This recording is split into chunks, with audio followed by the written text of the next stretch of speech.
kabar semuanya? Balik lagi di Rekan TV Series, tempat dimana kalian menikmati alur cerita film terbaik dan membahas cerita seru dan mudah dipahami. Kali ini kita akan membahas kisah seorang pria yang kehilangan ingatannya. Bayangkan, kamu terbangun tapi kamu gak ingat sama sekali siapa dirimu, dan di sekelilingmu penuh dengan uang jutaan dolar. Lalu polisi pun mengejarmu, dan ternyata kamu adalah buronan yang mereka cari. Inilah kisah menegangkan dari film Killerman 2019. Bukan sekedar cerita kriminal biasa, tapi perjalanan menegangkan tentang identitas, pengkhianatan, dan bertahan hidup di dunia kejahatan di New York. Dan inilah Killerman 2019.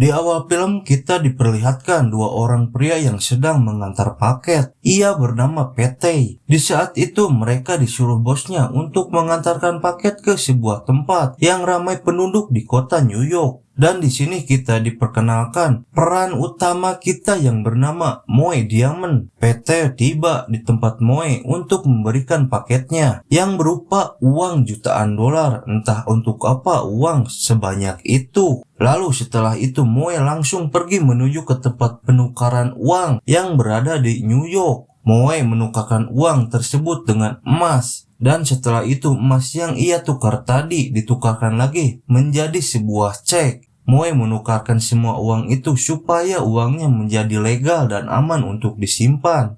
Kemudian kita diperlihatkan seorang pria yang lagi menunggu di dalam mobil. Dia bernama Bobby. Ia sedang menunggu temannya yaitu Moe. Kemudian setelah tiba di sana, Moe memberikan semua cek itu kepada Bobby. Kita belum tahu untuk apa semua ini. Lihat aja nanti.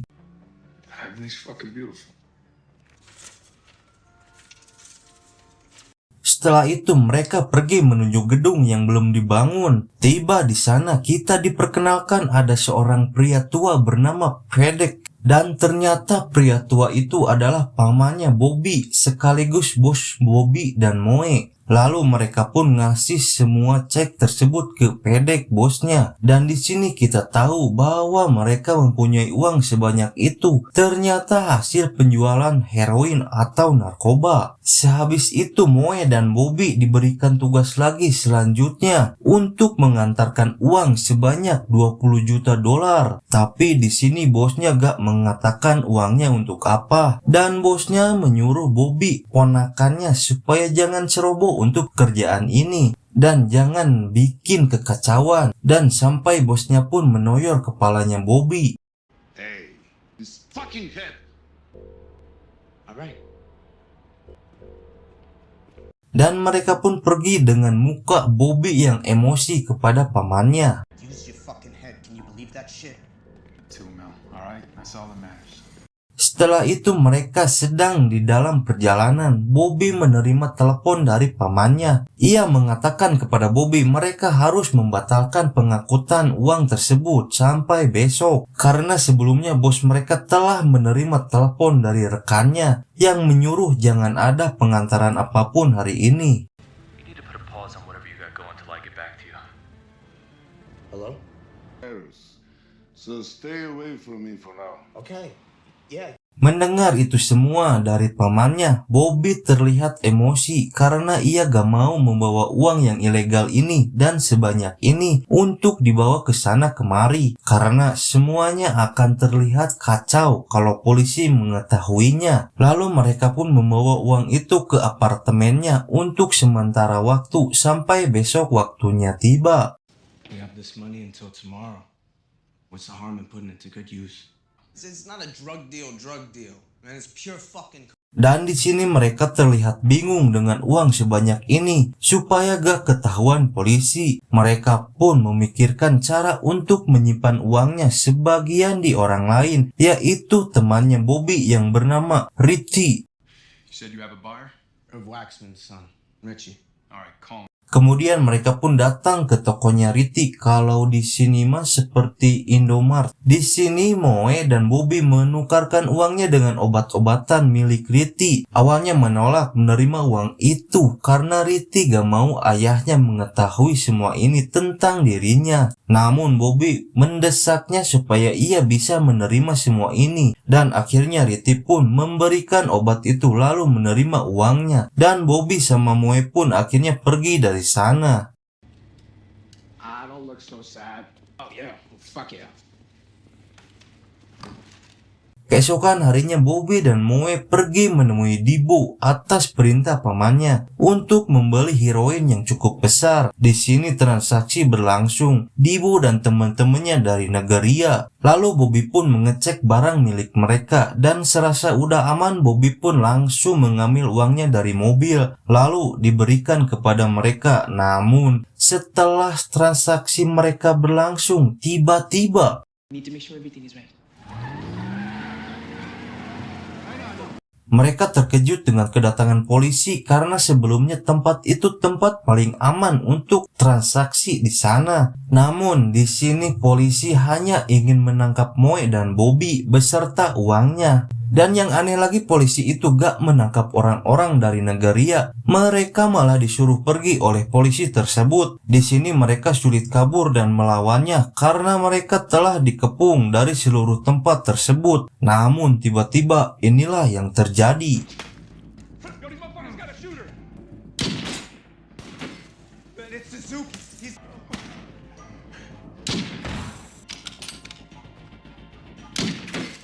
Moe dan Bobby akhirnya berhasil kabur dari polisi korup itu karena bantuan dari temannya yang menembak dari jarak jauh. Ia bernama Suzuki yang berasal dari Cina. Di sini Moe dan Bobby saling kejar-kejaran dengan polisi tersebut. Namun sebelum polisi mengejarnya, paket beserta uangnya diamankan Suzuki dipindahkan ke mobil lain demi menyembunyikan barang tersebut. Di sini polisi terus mengejar mereka sampai masuk lorong-lorong kecil. Namun setelah berhasil menjauh dari polisi tersebut, mereka malah mengalami hal mengejutkan dan inilah yang terjadi.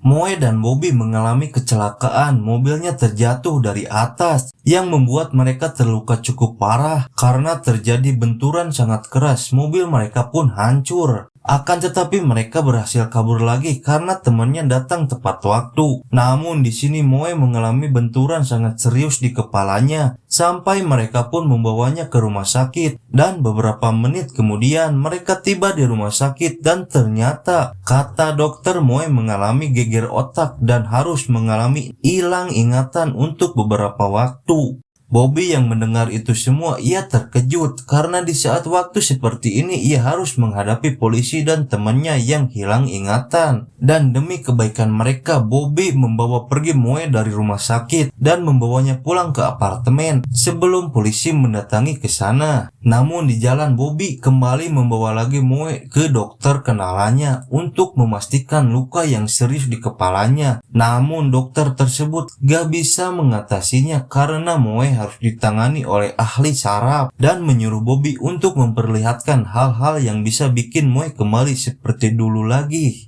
So what is the last thing you remember? What's your name? Mo, I think, is what he's been calling. He needs to see a neurologist, man. And for now, just reintroduce him to all familiar things. Dan sementara waktu mereka pulang dulu ke apartemen untuk mendinginkan pikiran mereka sampai suasananya membaik. Namun di sini Moe kesal dengan omongan Bobby yang membuat gak ingat sama sekali dengan identitasnya dan teman-teman dekatnya. Who the fuck are you? Your friend. I'm your friend. What the fuck, man? Bobby pun menenangkan Moe agar bisa percaya bahwa inilah yang Moe alami saat ini dan harus bisa menghadapi kenyataannya. Lalu Sim berpindah ke seorang polisi korup yang datang ke toko milik Riti. Mereka ingin menemui Riti dan mengambil uang yang kemarin Bobby berikan ke dirinya. Di saat itu ayah Riti gak mengetahui apa yang terjadi. Namun polisi itu memberikan informasi tentang anaknya yang terkait atas jual beli narkoba. Akan tetapi di saat Riti mendatangi polisi korup itu, tiba-tiba What's up, man? Must be FedEx. My name's Ranjit. Really? That's good. Polisi itu pun menembak ayah Riti yang gak tahu apa-apa. Lalu polisi itu pun membawa uang yang dimiliki Riti saat ini. Karena sebenarnya uang itu milik Riti sebagian yang nantinya akan dibelikan narkoba lewat Bobby dan Moe. Sementara itu Moe yang sedang bingung dengan ingatannya, lalu Bobby membawa ke tempat klub di sekitaran sana. Moe sampai menanyakan ke orang-orang, apakah kalian mengenaliku? Di sini Bobby sambil menjual barangnya ke orang-orang di sana. Namun Moe malah mengalami sakit kepala yang membuat dirinya bingung siapa mereka semua ini. Bobby pun mengatakan jangan terlalu dipikirkan yang akan membuat dirinya gila. Namun di saat sedang bersenang-senang di klub, melihat orang yang mencurigakan dan selalu memantau dirinya. Lalu Moe pun menghampiri pria itu. Namun pria tersebut malah lari dan bersembunyi di toilet, dan inilah yang terjadi.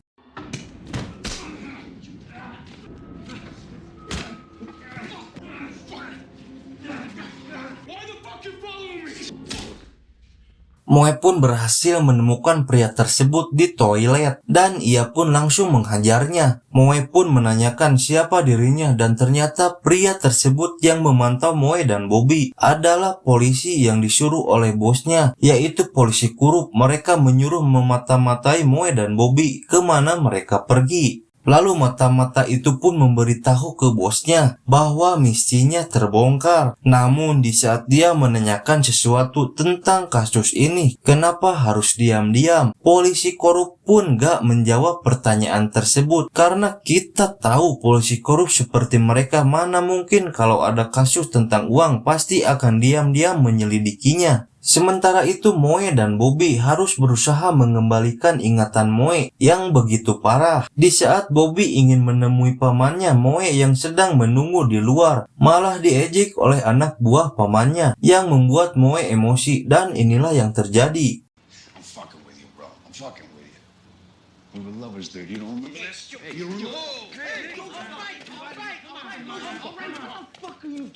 Namun Bobby datang dan pamannya, lalu mereka pun masuk untuk membicarakan hal yang terjadi menimpa mereka. Karena sebelumnya pamannya sudah memberitahu bahwa jangan ada transaksi dulu kemarin. Namun Bobby dan Moe malah melakukan transaksi dengan orang Negaria yang membuat polisi mencium transaksi itu. Dan membuat pamannya pun marah kepada mereka karena melakukan hal bodoh. Karena sebenarnya pamannya ini memiliki anggota kongres, yaitu bank terbesar di kota New York. Namun dengan kecerobohan Bobby yang membuat transaksi kecil kemarin, membuat keanggotaan pamannya menjadi kurang aman untuk saat ini. Dan demi kebaikan ponakannya, kemudian pamannya menyuruh Bobby pergi yang jauh supaya gak terlibat dengan kasus ini lebih lanjut. The biggest bank in New York risking it all on a 2-bit drug deal.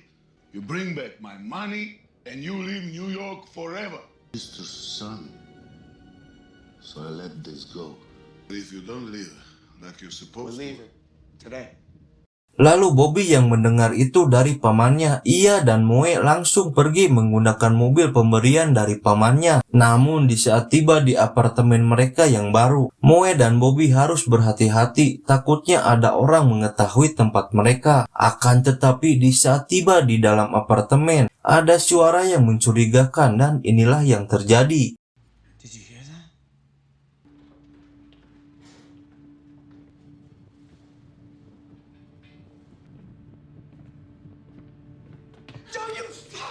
Mo. Dan ternyata di sana adalah seorang wanita bernama Lola. Ia adalah pacarnya Moe. Dia datang ke sana karena mengetahui Moe sedang terjadi masalah dan juga ingin memberitahu bahwa ia telah hamil anaknya Moe. Di sini Moe agak bingung kenapa sebelumnya Bobby gak memberitahu tentang Lola kekasihnya. Di sini juga Bobby harus menerima Moe yang harus membawa Lola kekasihnya untuk pergi bersama mereka meninggalkan New York. Lalu Bobby pun membiarkan Moe dan Lola untuk mengobrol dulu di sana. Lalu Bobby pergi untuk menjemput Suzuki.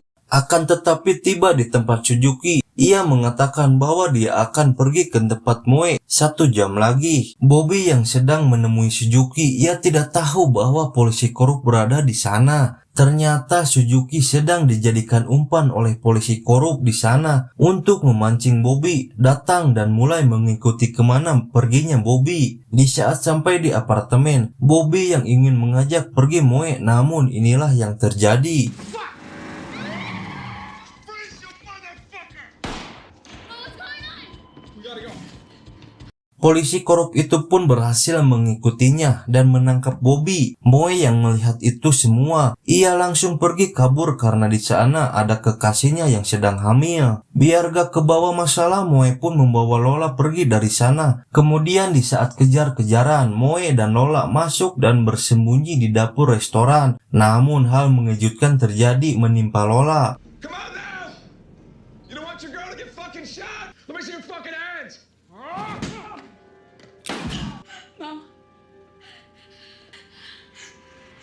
Lola pun harus mengalami pendarahan di perutnya karena terkena tembakan dari polisi yang sedang dihantam oleh Moe. Moe yang melihat itu pun ia langsung membawa Lola pergi ke rumah sakit. Someone help us! We need a doctor! Be okay, baby.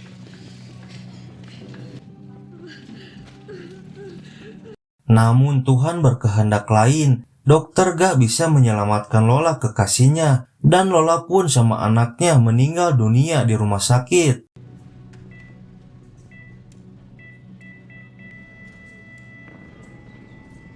Di sisi lain, Bobby dan temannya Suzuki harus menerima siksaan dari polisi korup, sampai anak buahnya pun disiksa dan dikurung seperti anak anjing. Lalu polisi itu pun meminta petunjuk dari Bobby untuk memberitahu keberadaan Moe saat ini. Bobby yang gak mengetahuinya, ia gak bisa menjawab polisi korup itu. Bahkan polisi korup ini mengancam Bobby jika tidak memberitahunya tentang keberadaan Moe, ia akan menyiksa dia dan temannya lalu akan membunuh mereka di sini.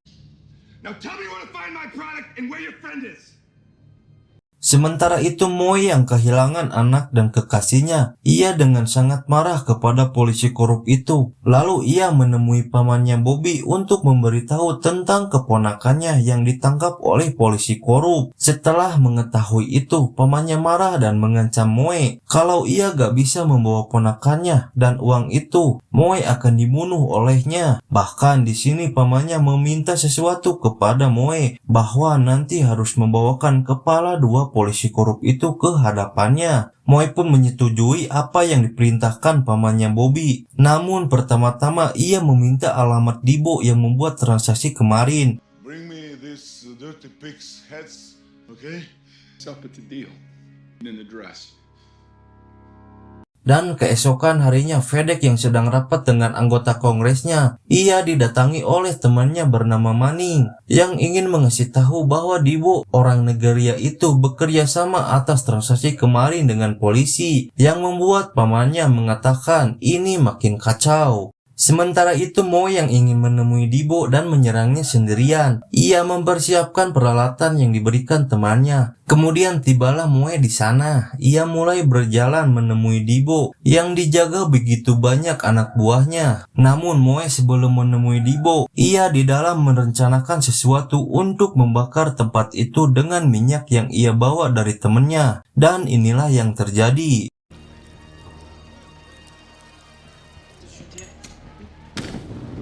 Don't you fucking move!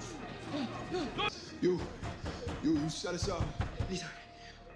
Moe sengaja membakar ruangan itu supaya anak buahnya nggak masuk ke dalam untuk menghalanginya. Lalu Moe mengatakan kepada Dibo bahwa mereka telah menjebak Moe dan Bobby kemarin. Dan ternyata polisi korup itu setiap bulan meminta jatah kepada mereka. Sampai mereka pun ingin bekerja sama dan menjebak Moe dan Bobby nanti di saat transaksi berlangsung. Namun Bokasa teman Dibo ingin melawan Moe dan inilah yang terjadi. Alright, you're gonna call them. That's not that! Sebelum dilanjut, kita lihat Bobby dan temannya Suzuki yang sedang dihajar habis-habisan sampai tak berdaya. Bahkan mereka membunuhnya sampai keji. Mereka menggunakan anjingnya untuk memakan dan membunuh temannya Bobby yaitu Suzuki.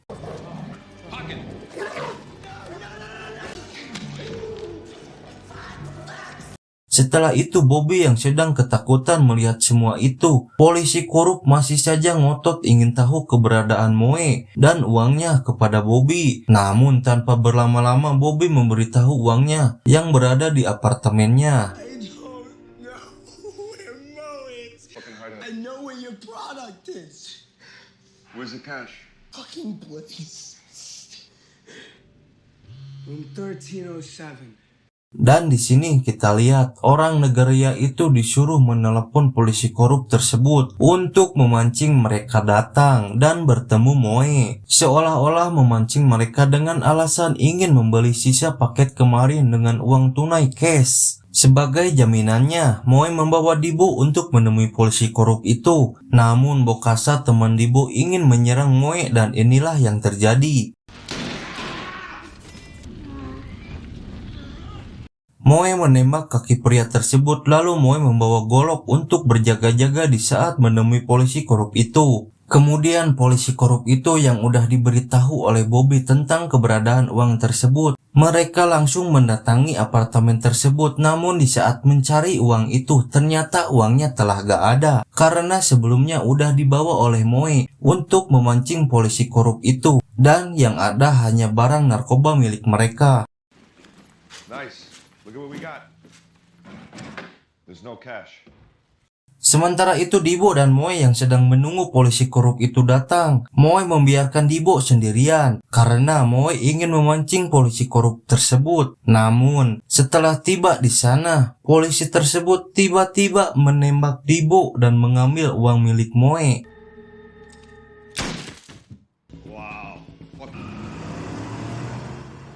Tanpa berlama-lama Moe pun mengikuti polisi itu pergi dan melihat mereka masuk ke markas mereka. Moe berhasil menyelinap masuk ke dalam dan mendengar polisi korup itu sedang merencanakan sesuatu untuk uang dan narkoba yang mereka bawa.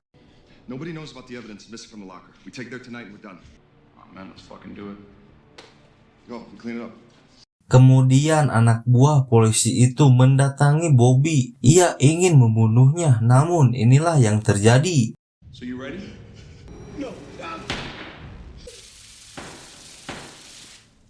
Polisi itu ditembak oleh Moe, namun Moe belum membunuhnya karena mendengar polisi satu lagi berteriak memanggil polisi yang dia tembak.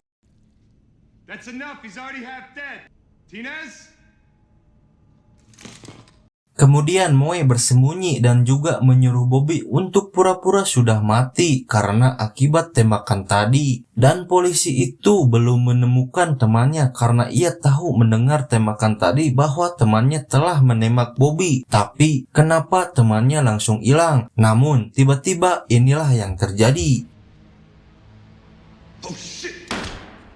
Polisi itu juga berhasil ditembak oleh Moe, namun Moe belum puas menembak mereka. Moe pun langsung mengambil golok tadi yang ia bawa di saat bertemu Dibo. Dan inilah yang terjadi.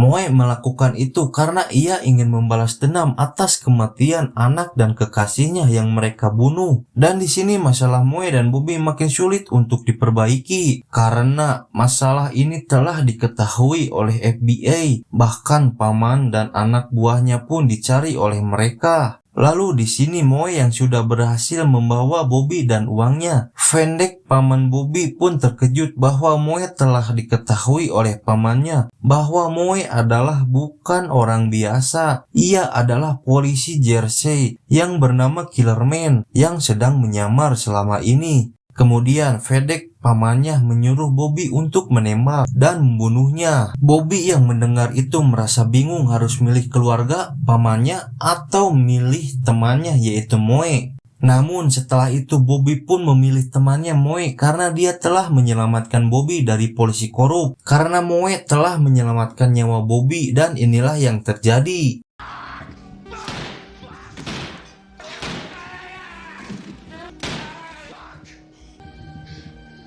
Bobby membunuh pamannya dan anak buahnya karena ia tahu mana pengorbanan, mana pengkhianatan. Dan di saat itulah mereka pergi membawa uang pamannya yang cukup banyak untuk meninggalkan kota New York, dan film pun tamat. It's over. Just you and me now.